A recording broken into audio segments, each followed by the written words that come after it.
Hey, what's going on, everybody? Welcome to Rip the Lip. I'm Ron Thoman. This is Kyle Hervey, and you're watching Over the Cushion, powered by MCM Contracting, serving the Lehigh Valley for 33 years, owned and operated by Mark Daniels. This show is all about dirt track racing, covering the news, sports, and current events, and talking to different drivers every single week. So appreciate everybody tuning in, hanging out. Huge thanks to our other sponsors, Bodie Marks Racing, the Shop Automotive Detailing, or the shopdetails.com, Smith Fabrication, Stage 1 Modifieds, DH Graphics, ProTech Roofing, Nate Freed Racing. Appreciate you guys a lot. If you'd like to be a sponsor of the show or be a part of it, please reach out via Facebook message or email me at riptheliptv@gmail.com. We're live every single Sunday, 8 p.m. with a different driver. So if you want to catch any of these shows live, we're at 8 p.m. Eastern, and afterwards you can catch them on Facebook and YouTube. You can find all that stuff. Definitely subscribe to the YouTube channel, because we're going to have a lot of cool stuff coming up during the racing season. So I'm going to try to do like maybe small little couple-minute vlog or something like that. But appreciate you guys hanging in there. Welcome. Hope you guys had a good week. Let me get Kyle in here. What's up, Kyle? What's going on, Ron? How are you? I'm good. How was your week? Good. I expected to still be trying to watch like the 30-second green-white checkered right now in the NASCAR race. Yeah, I thought there was going to be more. Yeah, that was getting a little bit insane. It was like, oh, 1, 2, that's cool. Like 3, it's like, all right, can we get this over with? 4, it's like, all right, this is old. Can we just like end it now? Right? I mean, that's kind of COTA though, unfortunately. It's a cool track. I really want to go down and see a race there or something. Track. Kind of weird day. I mean, a lot of people like wrecking pretty hard. Yeah. So, there was a lot going on. It did not help my sports booking bets at all. I only won a few dollars. Had some big bets placed, and they did not hit. What's up, Colton Donaldson from YouTube? I guess is that Aiden's brother? Aiden's cousin. Yeah. And down there, Donaldson. They said they just got back from airport, so that's cool. Apparently, a lot of people went down there. Yeah, Greenwood canceled. Some other places canceled this weekend. A lot of people went down to practice down at airport, which is definitely cool to see a lot of people going down there. That's a cool little track. I wonder if it was. Do you think was it warmer in Delaware? I think it was. It was like 60s. Might not have been as wet. I mean, the last 2 days it just rained all day here. So yeah, we're trying to get. I mean, it seems like every year they're trying to start these seasons off earlier and earlier. Greenwood's opening day is next Saturday, isn't it? I think so. I'm not 100% sure. Oh, April 1st. Unless they pull an April Fool's Day and then they just like, doesn't start until next week. Canceled. That would be so funny. That would be a good one for sure. Everybody shows up, pays their wristbands, and then they send them home. Joke's on you guys. Psych. Got him. But Hamlin's starting in about 2 weeks. On the 8th is Bug Day. 15th is opening day, so that's exciting. I mean, I don't know how many Hamlinites are out there. Colton said it was a great day. It was 65. It was dry as shit. Well, no kidding. You're out there in the sunlight. What do you expect? Airport's got some pretty good clay, but a lot of stuff down there in Delaware is really sandy, so I imagine it drains off pretty well. Oh, yeah. Georgetown's like the biggest culprit. Watching that race, like if they try to race it too early, it's just like a dust bowl. Love Georgetown. I love it too. Love the track. No shade, but I was at Georgetown for a short track Super Series race one time, and I'm standing on the top row of the bleachers, and like my hat blew. There's like a storm running in. My hat blew off. Some old guy next to me caught it. I'm standing there, and I'm like actually in pain in my t-shirt. The sand is hitting me so hard. The whole entire it started raining sideways. It was crazy. Finished the race with the thunder and lightning in the background, but man, the sand blowing around was crazy. Yeah, that track's great. I'd love to go see it. I mean, turn 1 is just so treacherous. Yeah. So many people flying off the edge. Yeah, definitely. It gets thin up there, when it dries off, but it looks like such a cool track. That's one of my bucket list tracks if I ever get into a modified race, and would be to run down there. That looks pretty cool. Mm-hmm. That is cool. Other than that, the only notable stuff is probably the whole Ryan Godown controversy with Bridgeport. I don't know if you've heard that. I did not. Ryan is a local boy to where I work and grow up. So he's last year's track championship. Some drama stuff happened. I don't know. I watched like the Chaz video on it, and I don't even know if I for what he's saying, this is not from me. This is from his video. I don't know, the Chavs or something. But I guess like something happened with Go Down's wife and the guy who runs Bridgeport's son, and then at the motorsports show, Go Down's son got into it with him, and then they said, Brian Go Down, you can't race at Bridgeport this year. You're banned. And then Short Track Super Series was supposed to have an event this weekend. Obviously, it got rained out, but there are other, they said other circumstances are forcing them to pull out of that race. And I'm pretty sure, from what I've seen, is that they are standing behind Go Down. Same with the Super Dirt Car Series, because what their thing is if the driver's in good standing with the series, they should be able to race. And the people at Bridgeport say, no, you can't race. So Deo's like, I'm pulling my race from your track. Interesting. That's it is. Well, I'm sure there'll be other developments as we move into the season here, but it's just it's a messy situation. I don't have all the information. That's kind of just bits and pieces that I've heard. So take it with a grain of salt. Don't slaughter me too much. But I think it's stupid. Like, and then this is so stupid. So I got here. This is a question for you. So I had an issue. I don't know if you saw, but like I'm friends with a bunch of the junior slingshot people, like the families and stuff. So I was like, somebody made a post and I was like, ooh, smells like a track champion this year. Just like a playful, just kind of messing around. You know what I mean? Yeah. Just giving them I support you guys. And somebody got real mad, and was talking smack in the comments. And then I don't know why. And I was just like, are you okay? Like, sorry that you took that offense to that. Because apparently in their mind, I was shitting on all the other teams that race at Hamlin because I was only supporting one person. Was it from your personal account or from the Whip account? No, personal. That's, man. Oh yeah, they were super butthurt, and they're like, "Oh, my wife takes better video," and all this stuff is just so silly. It was so silly, and if Aiden's watched, he kind of chimed in there a little bit too, but it was so silly. And then the person direct messaged me and was like, "If you want to say something, let me know." So I was like, "I hope your son has a great season." Blocked. I was like, I'm not dealing with this shit, bro. I was nothing but nice. Like I was just like it sounded like they were having a bad day, or like some external thing was like making them mad, and they were just taking out on me. So I was like, "Are you all right?" And they had a pretty snide comment about it. And then I was like, I'm a fan of your sons and everyone else there. I'm just, sorry to offend you.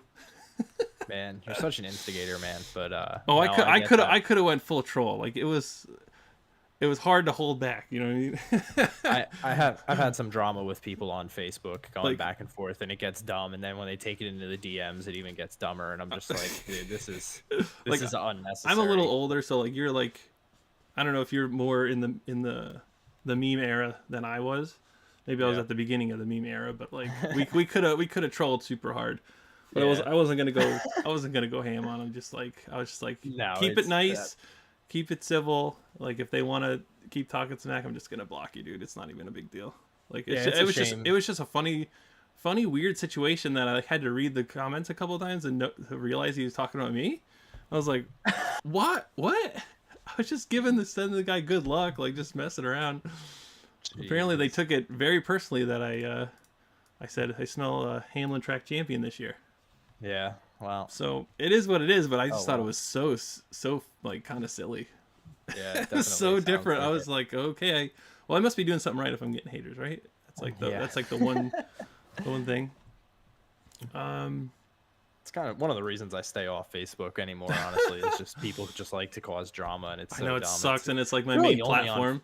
I know, it's really only on Facebook. I don't have this stuff on Instagram. I don't really go on Twitter much. I don't have it. I don't see any drama on TikTok unfolding. But Facebook's a different breed of people. Like it's completely disconnected. I mean, just like Twitter's a complete shit show of its own. Like Facebook is its own deal, man.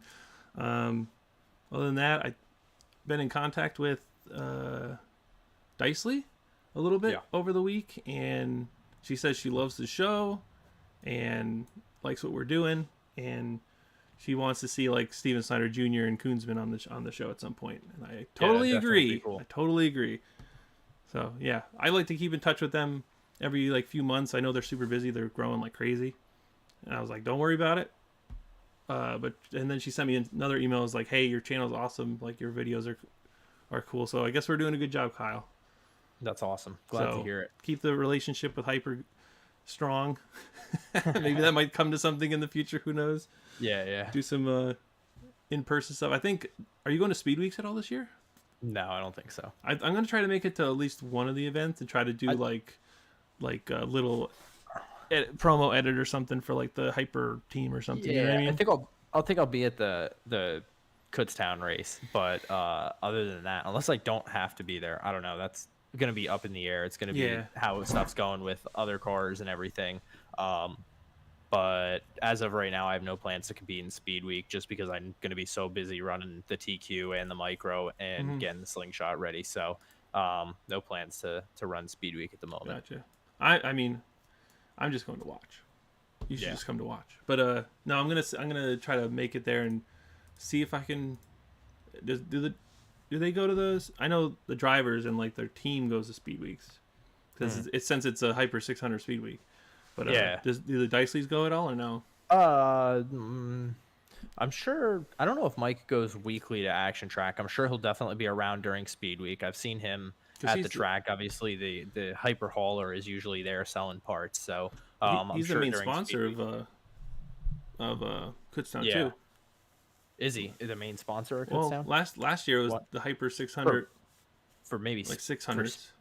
He's the division sponsor. The division sponsor, not of the track. No. Just the division, obviously. But no, I think that'd be cool to go there and just like make a cool little edit for the Hyper people.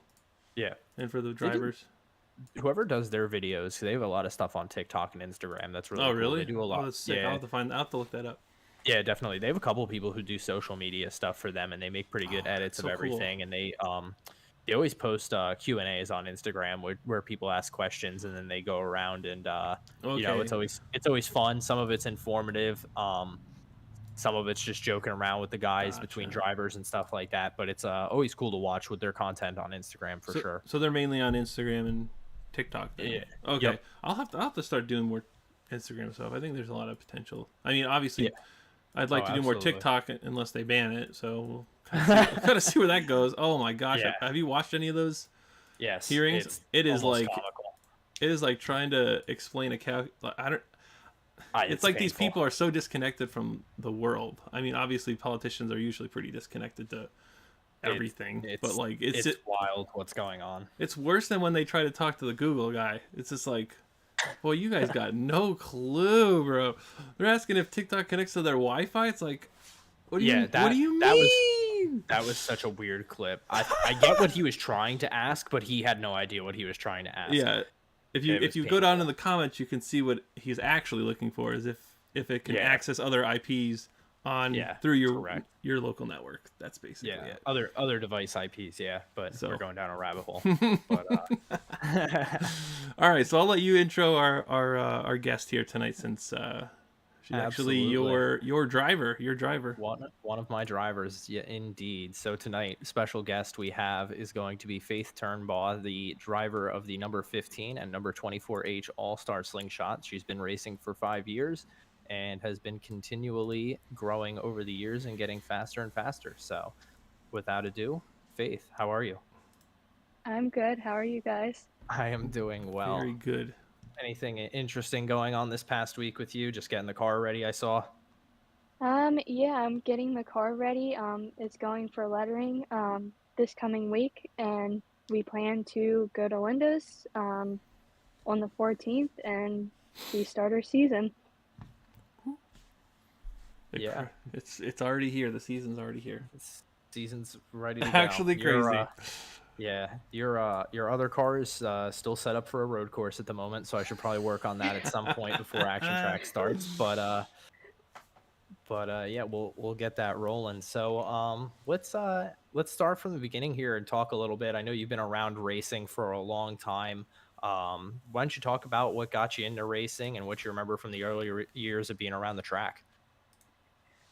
So around like 2015, my mom met Ryan Greth, and we started going around racing. He was racing midgets, full-time midgets for USAC, and we were just around midget racing, and we kind of like got into micros. Like we were doing like a whole bunch of stuff, and he was good friends with Tim Paul, and one day he just asked me, "Do you ever have like interest in racing?" And I was like, I kind of want to do it just to like experience it. And so we got Damon Paul's um, slingshot, and I my first race was at Shellhammers, and we kind of just sat back and started racing a slingshot for a while.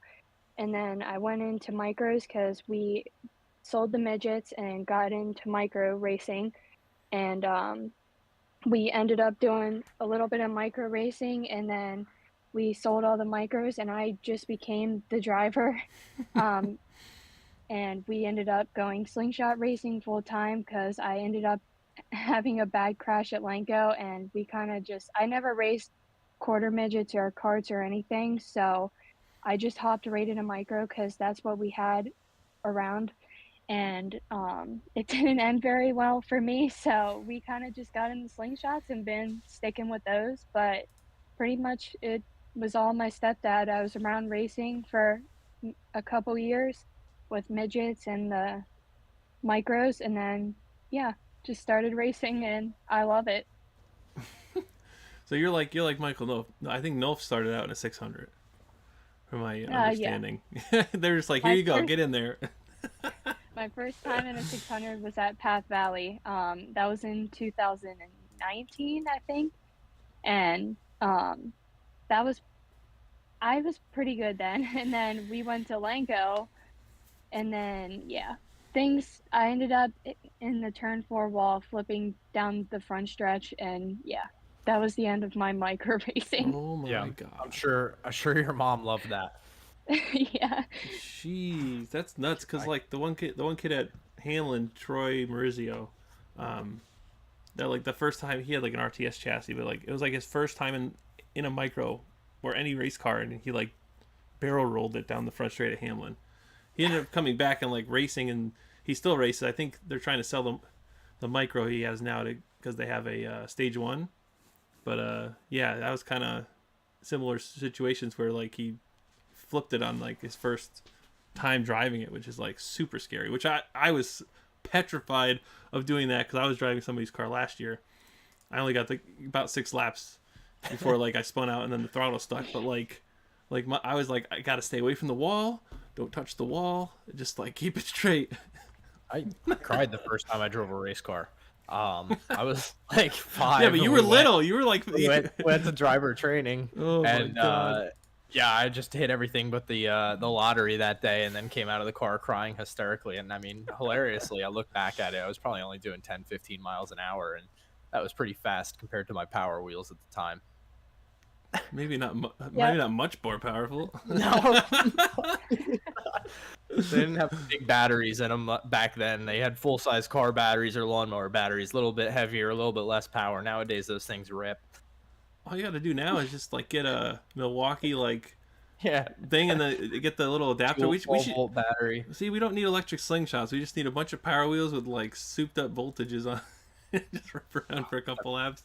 It reminds me of like the bicycle races or tricycle races they'll have like on the front stretch or something like that. I That remember shit's funny. those. I remember But go ahead, Ron. so. So you've been racing the slingshots for a while, and you know Damon Paul. I mean, he was super good in slingshots, super good in his micro and stuff. So you kind of came into a really good ride there. Now I've seen you at Linda's when I went to Linda's last year. It was for the Slingshot Speed Week, so I saw you there.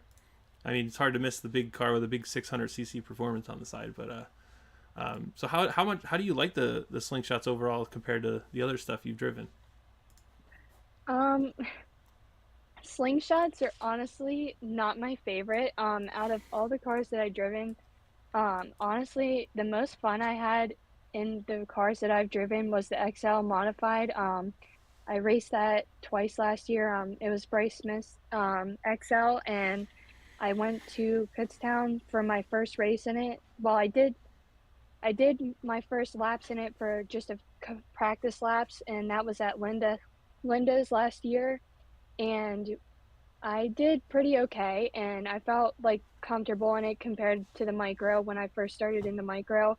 So we planned a couple races, and my first race in it was at Kutztown, and I made the feature, was excited, and I was like, I really wanted one, and it's different than the micros. You don't have to shift in them, but That's they nice. it's basically racing like a micro.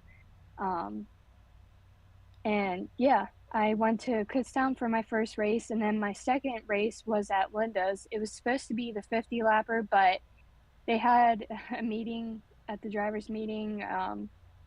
I guess like just track conditions and everything, people weren't happy, so they ended up taking the 50 lapper away and just made it a regular race. So I made the feature as well that night, and yeah, I had a lot of fun in the XL modified. Yeah, funny story about that night. You, I didn't know you. You didn't know me. And you just randomly messaged me about if it was going to be streamed, and I was like, I'll just film you, and I was able to film her heat, and like looking back on it because I was only there for the slingshots. Like watching this Excel's race that night, like I should have just filmed the whole feature, and I knew like halfway through I was like, man, a bunch of people would probably want to see this, and I just like sat there and enjoyed the race with my dad instead of filming it. But it was a good race. It was super cool. I mean, Bryce was Yeah, flying. Everybody was flying. I like to like look back at my mistakes and like everything and just the full recap of the night. So Mm-hmm. I enjoy whenever it's like being broadcasted because that's something that I actually watch and try to learn from my mistakes. So, and plus it was like my first time in it, so I really wanted to see that if it was going to be live, and that really helped me out a lot for Linda's because I was talking with my stepdad Ryan and just everybody like about what my mistakes were and everything, and yeah. But other than that, it was really fun. I mean, you looked pretty comfortable in there. I mean, I, if I'd have to. I haven't seen the video in a while, but I think you were running toward the front for a while. I think, in your Yeah, it heat, was. you're kind of challenging. Yeah, I started in the back, or I think I started dead last actually in the heat race, and I was like up to second on like the first or second lap in the heat race. And I just kept, there was a huge hole in turn three, and I just kept hitting it and making mistakes, and I fell back, but I still kept up. So I thought that was a win for me because honestly, I did not expect to do very well at all. But No, look, you look Yeah. I pretty mean, comfortable in there, and I don't it's know. a tough division, honestly. Just like you have to like keep your momentum going and just setting in the corner correctly and not like making no mistakes. Like that is one division that I've learned from driving that car. You cannot make a mistake or you just lose so much momentum compared to the slingshot. Yeah. Yeah, I mean, I would say Slingshot's pretty similar. I feel like the XLs are a pretty good balance between the power and tires and everything of a 600 and then driving like a little bit like the Slingshot. Um I really like the class. It's always fun to watch and they have good battles. And I remember watching, I think on Race Monitor the night you were up there and seeing that you were moving through the field pretty good and being pretty impressed with that. That's the cool thing about uh, that division in my eyes is like you just said, like you can't mess up. But like when I see 600 drivers try out an XL, they're throwing it in there like it's a 600. You know, now you got more weight, you got body roll. Like there's so many different factors compared to a 600. Like last year, Parlanti got a XL, so he was running both classes, and you could tell he was driving it so much different than everyone else because he was just driving it like he knows to drive a 600. I mean, he was doing pretty well, but I mean, it wasn't like he wasn't winning heats and winning races like he was in the 600. So like, I can see that's a big difference as far as I don't know driving style. You kind of drive it like almost like a full-size car. I don't know. Yeah, when I first got out of the car at Kutztown in the XL Modified, I remember Bryce's dad and my stepdad Ryan was telling me, you need to be more sideways going in the corner. This is not a slingshot. And I was like, okay. I, I was sort of driving it like a slingshot. I wasn't getting sideways enough in the corners. And they were like, that was like one of the first things they told me was, you need to be more sideways going in the corner. Just drive it in harder. Just see what it does. Yeah. Just probably good for you because you always like a car set up a little bit on the freer side, so being more sideways is probably more comfortable for you. I know you. I like my slingshot set up really tight, and I always know you complain about how tight I have my setup. So Yeah. Yeah, I like a free car better than being tight. I've always been that way since I've started racing. So yeah, and like indoors, like I noticed that. Oh So man. I yeah, had my first indoor experience this year, and I was very nervous about like just having like, because I don't really like a tight car, so like going to indoors, like that was one of the first things I was like nervous about, and it's like you basically just that's like also you can't make a lot of mistakes there either. I've noticed, or yeah. They just jump on you. They're just like, get out, they'll bash you out of the way. yeah, pretty much. Well, if you want to be free indoor, hop in my TQ because I can't get grip in that thing no matter what I change. So That's no, you great. did. You had some tough luck indoor as well. You had a lot of good people around you giving you pointers and helping out all weekend. And by the end of the week, I think you had a pretty good car under you, but got caught a couple tough breaks, but you were close to making it into the race, and you did really good for your first time out, especially at Atlantic City. Definitely. I was like I said, I was really nervous whenever I was first like when I first got there, and I was just honestly just stressed out, and I was talking with a couple people and a bunch of my friends just about like who had experience with indoors and everything, and they were giving me tips and everything, and I remember coming off the track and one of my good friends asked me, they were like, when are you getting on the brake? And I told them as soon as I enter the corner, and they're like, no, hit the brake like on the stretches. And I did that, and I felt a lot more comfortable, and I could tell what the car was doing. So I was just making a lot of mistakes, and but it was a great first indoor experience. I think I had a lot of fun, even though some tough breaks, but it was honestly a lot of fun, and I would honestly do it again. Yeah, definitely. Actually what I was going to ask you next is if you would think about doing it again. If you do go back to indoor racing, what would you like to run? Would you want to run Allentown, and if they have another race in New York or something, or would you just like to run AC again? Honestly, the reason I chose AC was because I heard it was bigger, and just with me not liking a tight car and never racing indoors, I thought I would go to the bigger track for my first time. So that's why I chose Atlantic City. But I think I would want to do both Allentown and Atlantic City just to get the experience and the more laps Yeah. Yeah. going in Atlantic City, because I think Allentown is the first indoor race, if I'm correct. Yeah. Um, so honestly, I would want to do both since I have somewhat of an experience of doing indoors, and yeah, just get more experience. But I think I would do both. Yeah, I don't think you would do bad at Allentown. I think Allentown, the way the track takes rubber, usually stays a little bit freer, even if the corners are a little bit tighter. I know from putting our setups in the car, I always set the car up way freer for Allentown. In the last couple years with the slingshot stuff, the track's been pretty slick. So I think you do a little bit better there. It's a little bit the building in Atlantic City, they keep significantly hotter.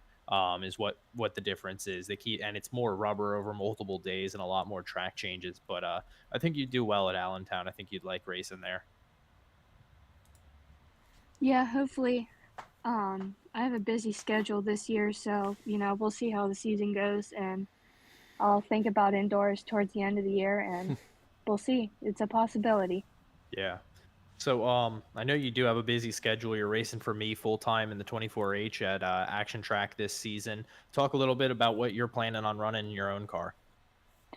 I plan to do Linda's a lot. That's pretty much my home track. So, we plan to go to Linda's for most of the races, and then I'm gonna do a mix of between shell hammers and um, I know there's I know I want to try and get to Hamlin for the 50 lappers, but it all depends on how my season's going because I know the 50 lappers are like in the middle of the season towards the end. So depending how my season goes, I plan to do a couple Hamlin trips and then we'll do World Championship at the end of the year. So I'm doing a few mix of racetracks in my schedule, but mostly Linda's in my car, and then I'm going to be running the 24H car at Action Track weekly and see where we're at in points for there and hopefully chase a championship. Yeah, I definitely think it's possible. When you ran for me the last time there for the handful of races, there were definitely a lot of improvements and getting used to the car.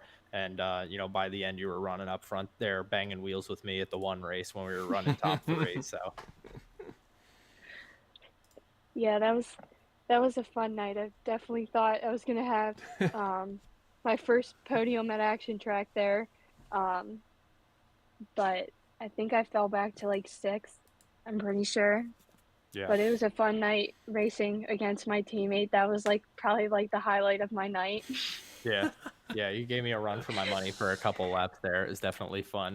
Got some good shots of the cars side by side too, which is really cool to see. But Ron, you got anything for it? Is that when you had two cars, Kyle? Yeah. Yep. Oh, okay. That's sweet. Yeah. Yep. We got to race each other, started up front, and we're banging wheels down through turns 1 and 2 on the opening laps of the race. You love to see it. You love to see it. She's out there to win, man. She ain't messing around with you.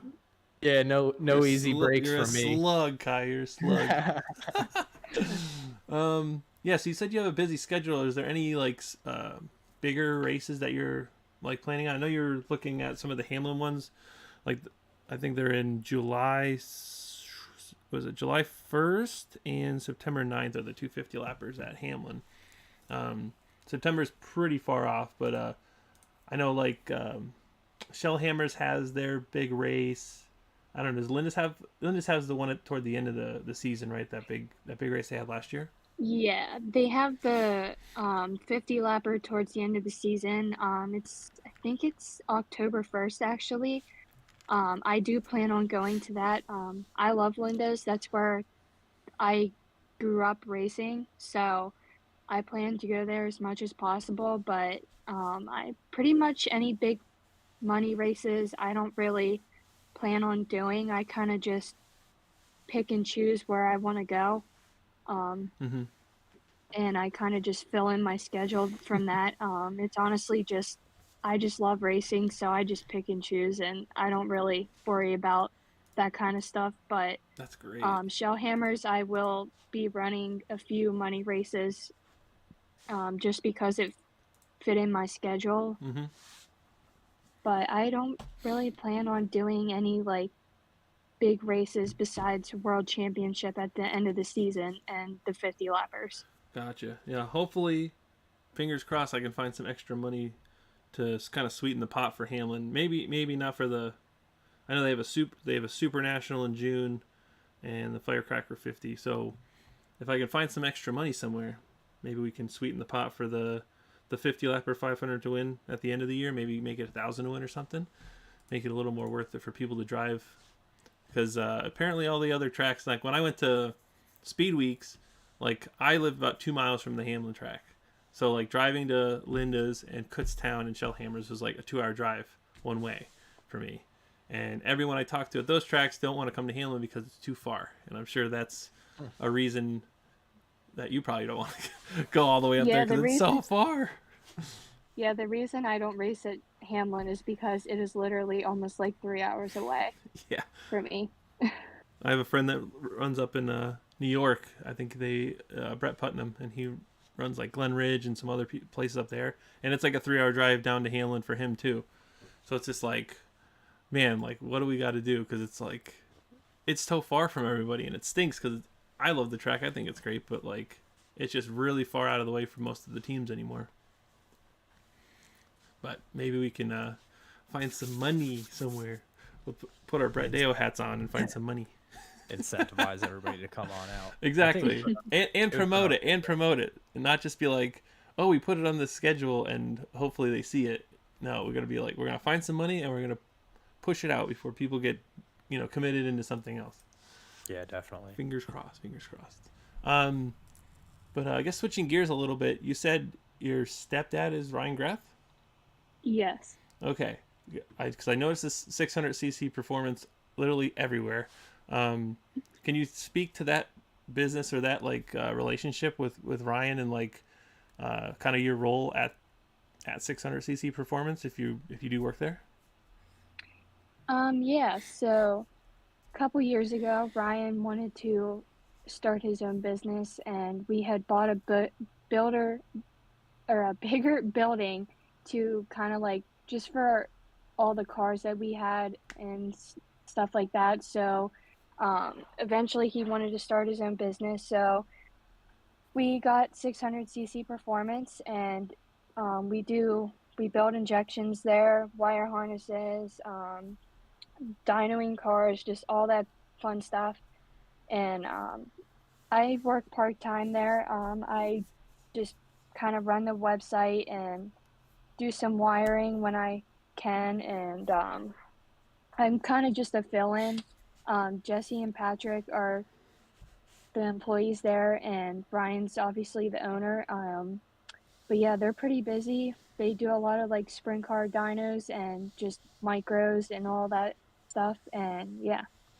That's great. Yeah, I mean, I see their. I don't know if you're the one that's posted on Facebook, but I see Joey Montia, who we've had on the show, get his stuff dynoed there. I think I saw Chad Sant, and our friend Jordan that we had last week.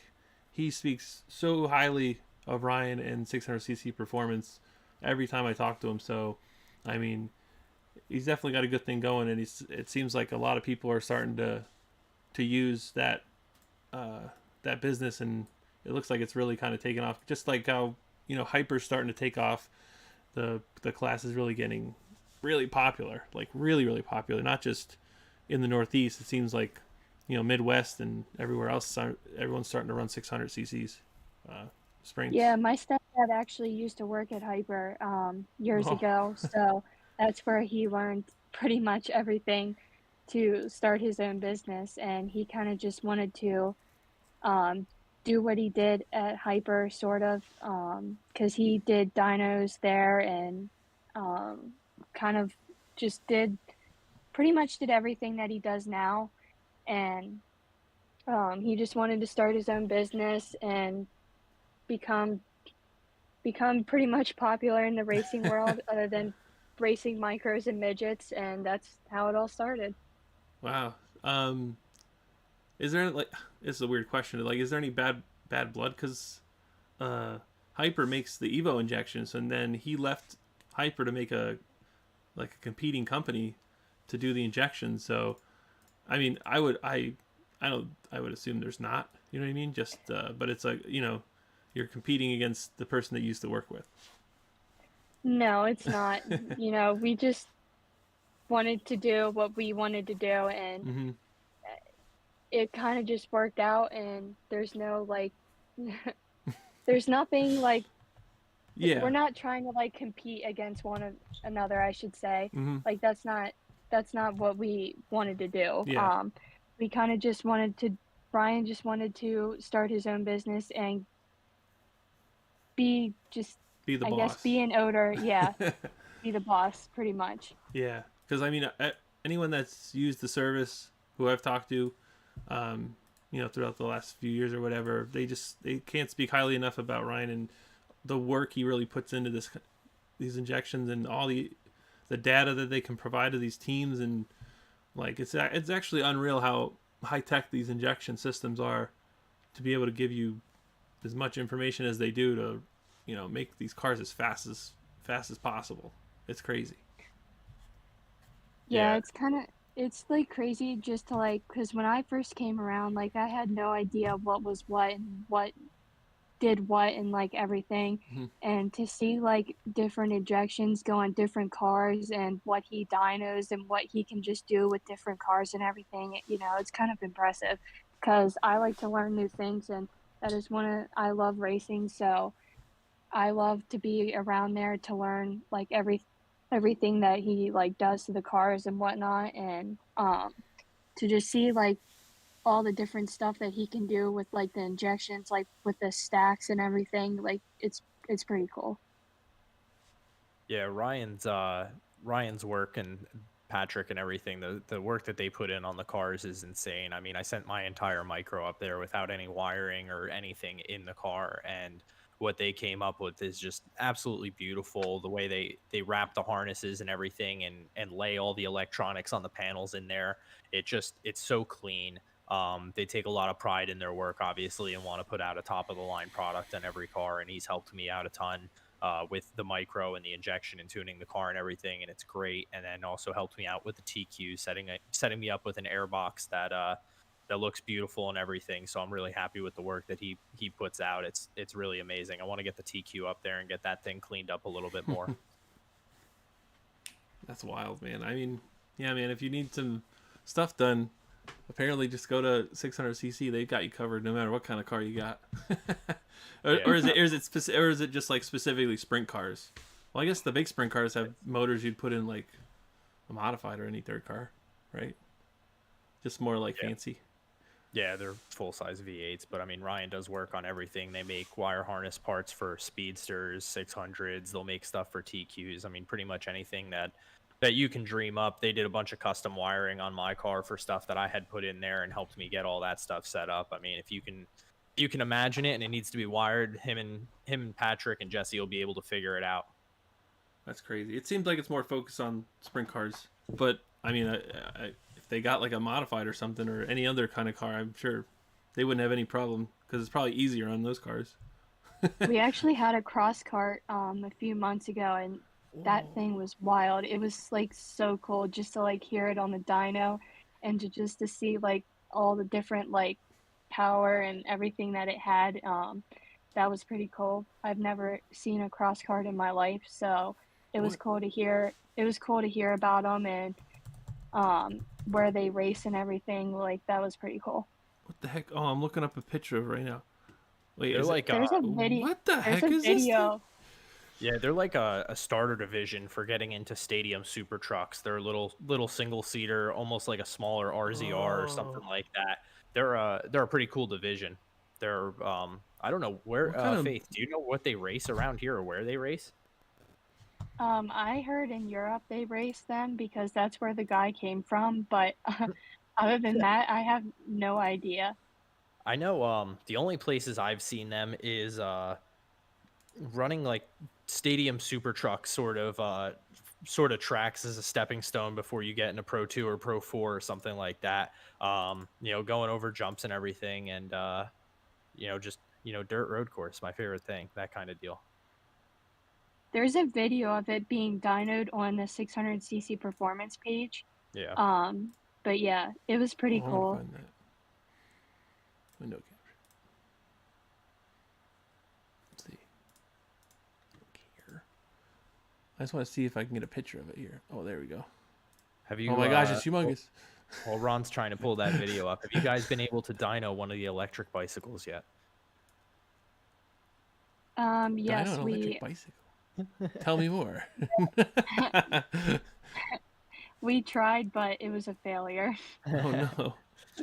Ron's got some images here pulled up of them. Whoa. These things are sweet. Yeah, they're What kind of definitely- motors are in them? They must have all different types. I don't even know. Faith, do you know what type of motors are in them? No, I honestly forget. There was so much that he was talking about them. I forget. Oh, no, I'm trying to remember that there's a video game you can drive them in. I can't remember what it is. If it's one of the Kyle, dirt look at rally this car. games. Look how big the motor is in the back. Yeah. It's gigantic. There was so much room in the seat, and it just looks like you look so relaxed sitting in one of those. It was crazy. I'd love to drive That's so one. cool. You said it's on their Facebook page? Yeah. The 600cc performance page, there should be a video of it being dynoed under videos. But the guy was saying how like they race in these mountains and everything, and I was like, that is so cool. Yeah, I don't know. I didn't know they raced them over in Europe. I'd have to look into that. I know I've seen them race in the U.S., more out in the Midwest and West Coast sort of stuff. Oh god, it's loud.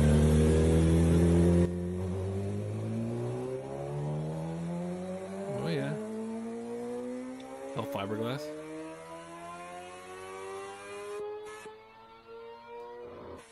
It's a cool car.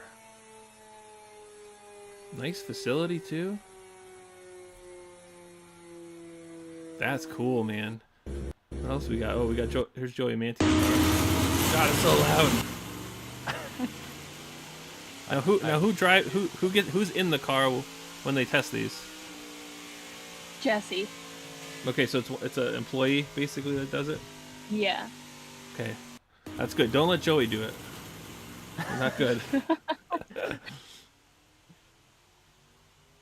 That's wild. That's super crazy.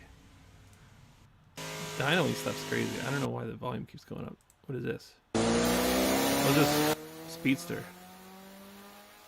Yeah, I mean, like I said, they work on anything with dynoing and making wires and everything. It's really cool to see when you're up there. And every time I've been up there, they're always running around busy. Shop's usually packed full of cars, and you got to schedule out. So yeah, our business really got like expanded whenever we got the roller dyno, because we could dyno so much more, like with like cars and everything like that, and like road vehicles and all that fun stuff. Yeah, I see like you hit an outlaw car, like a Camaro. So it doesn't matter. Like it doesn't matter the car. Like you guys can dyno pretty much anything. Pretty much anything. Yep. Oh, that's so sick. Even a motorcycle, a flat tracker. Oh my gosh. Do everything. So while Ron's going down this rabbit hole now. No, I'm good. I swear. I'm good. I was just gonna ask you. So, I know you've raced the XL, the Slingshot, the 600. What would you like to see yourself in the next couple years, or do you have any plans on moving up?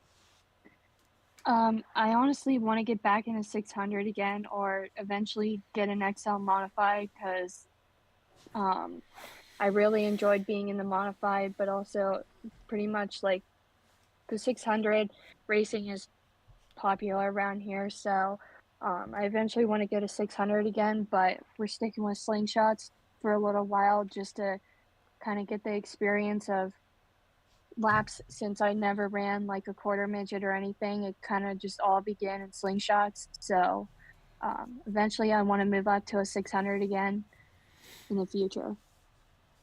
Do you think you'd follow in Ryan's footsteps and try to get into a midget at some point? Probably not, honestly, just because they don't have midget racing around here anymore. It kind of all is out of state and everything, so yeah, I don't think it's worth it to go to a midget. You could just join forces with Jade Abadizzi and get on Keith Coon's Motorsports. Then you wouldn't have any problem. They just say like, just show up and drive.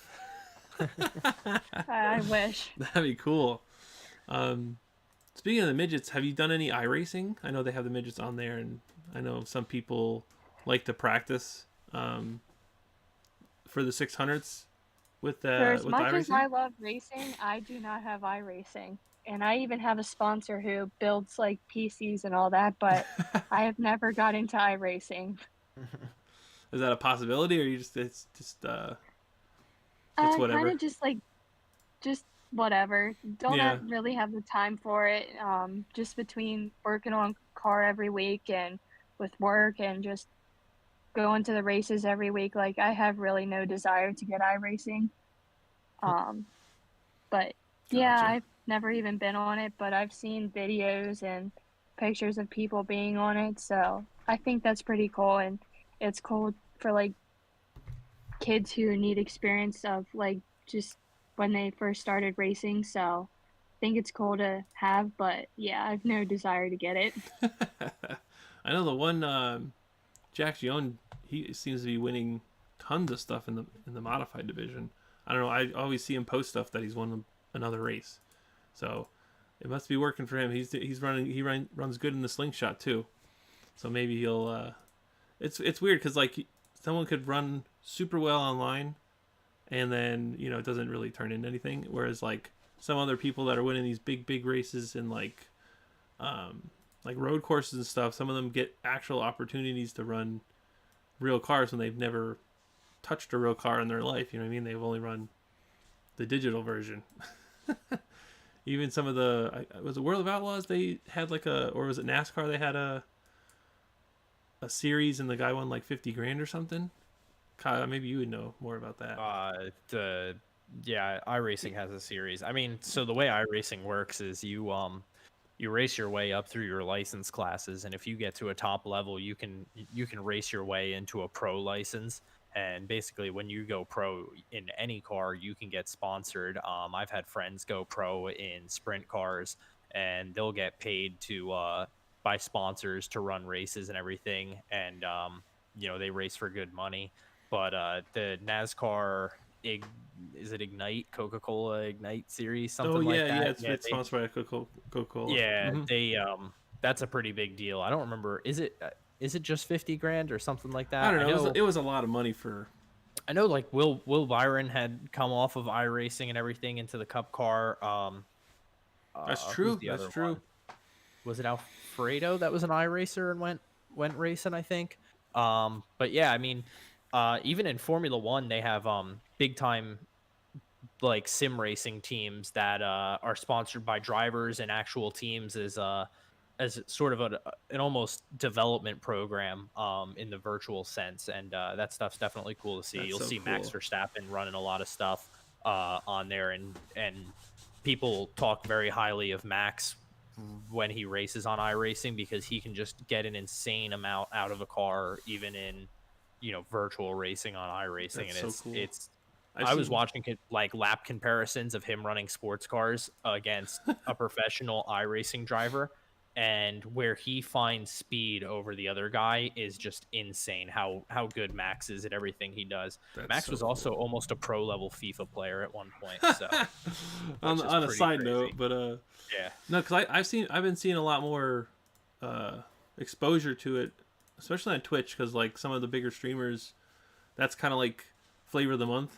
I don't know if it's currently, but I mean, I saw Stroud play, and he got on a Discord call with some F1 driver, and he was getting like coached like live in front of like 50,000 people, which was super cool.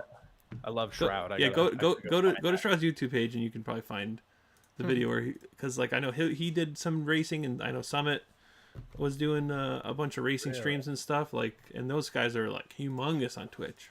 Yeah, I love both those guys. I gotta go find that. I didn't know they did that. That's cool. Yeah. So I mean, there's always a positive to everything, but I mean, if you don't like it, you don't like it, or I would love to do it. I just don't have the time. Yeah, I mean, I would love to just rip a. We're having this conversation. I'm just sitting here looking at my iRacing rig that every day last week I was like, I'll set it up and race tonight, I get home from work and I stare at it for a few minutes, and I'm like looking at everything that I have to set up to make it work, and I'm like, tomorrow, and I just pushed it off. I thought for sure I was going to set it up today, and no, I just didn't. But since we're off topic, Faith, what do you do besides racing? Like, do you have any other hobbies besides racing? Because I know some people don't, because racing is so time consuming. You don't really have time for other hobbies or other fun stuff. Nope, I do not. The only hobby I have is racing. Between just going to the races with friends and then racing myself, I have really no other time to do anything. So I try to make all my plans going to the racetrack because I love it. Yeah. Are you in school or anything, or are you just working? I'm in school. I graduate May 31st. Is that college or high school? High school. Okay. High school. I don't know how old people are. I never want to assume. Are you planning on going to college? No, I really have no desire to do that either. Well, hey, if you just keep grinding away at the family business, I mean, you'll be a top tuner, I guess. Or, I don't know, like maybe you can eventually run the business down the line. Yeah, maybe Maybe eventually. if that's something you want to do. I mean, you could. I mean, you could probably do That would anything you want to do.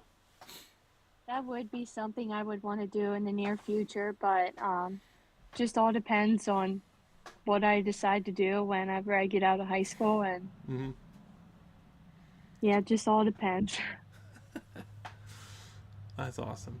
Kyle, you got anything else? I was just gonna say, yeah, going back to her always planning on being at the track and everything. She's been a huge help to me coming to the track, and at Allentown helping grind tires and get the car set up and everything. And she's come to some of the races when I first got in the 600, and her and Ryan have been there to help me out, and I really appreciate that a lot. Very nice. Yeah, I appreciate going to the races, just being able to help people because I actually enjoy more, crewing on people's cars and everything, just being around and helping and just hanging out. I enjoy that more than I do racing myself. I just like to learn and kind of just work on things. So it's kind of like a mix of both of why I love the races. And yeah, pretty much just, I pretty much last year helped Rodney Westhaver whenever I wasn't racing because I didn't run that many races last year. And this year is like this year will be the most races that I'll ever get to race, which is That's so really cool. exciting. That's so Yeah. cool. But we're kind of winding down here. At this point, we usually just open the floor up to you.